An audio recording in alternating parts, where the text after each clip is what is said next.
அண்ணாச்சி 1/4 கிலோ தக்காளி, 2 வெங்காயம், ஒரு பால் பாக்கெட்டு. வேற எதுவும் அவ்வளோதாண்ணே, எழுதி வச்சுக்கோங்க.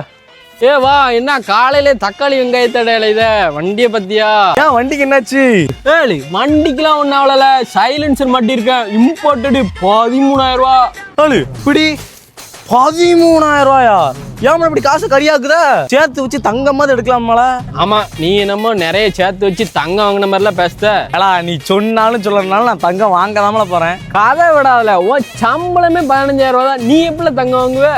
இங்க பாரு, நான் தங்கமேல் ஜுவல்லரியோட தங்கமேல் டிஜிகோல்ட் ஆப்ல சேமிச்சுட்டு வரேன். இந்த ஆப்ல வெறும் 100 ரூபாயில இருந்து தங்கமா சேமிக்கலாம். நம்ம சேமிக்கிற தங்கத்துக்கு up to 5% வரை கூடுதல் பலன்களும் உண்டு. அது மட்டும் இல்ல, இந்த ஆப்ல ரெஃபரண்ட் ஒரு ப்ரோக்ராம் இருக்கு. அது மூலமா நம்மளால தங்கத்தை சம்பாதிக்கவும் முடியும். நான் நம்ம முருகேஷ், ராஜேஷ்னு எல்லாருக்கும் ரெஃபர் பண்ணேன். அவங்களும் ஜாயின் பண்ணிட்டாங்க. நீயும் ஜாயின் பண்ணிக்கோ. ரொம்பலாம் யோசிக்காதல, நீ இப்பவே உன்னோட சேவிங்ஸை ஸ்டார்ட் பண்ணு. ஆடிப்பெருக்கு வேற வரப்போகுது. உன்னோட தங்க சேமிப்பா அதிகமாக்கு. நீ ஜாயின் பண்ண உடனே உன் ஃப்ரெண்ட்ஸுக்கும் தங்கமேல் டிஜிகோல்ட் ஆப்பை ரெஃபர் பண்ணு. அவங்களுக்கும் யூஸ்ஃபுல்லா இருக்கும். இனிமே நம்மளால முடிஞ்ச அமௌண்ட் வச்சு தங்கத்தை சேவ் பண்ண முடியும்.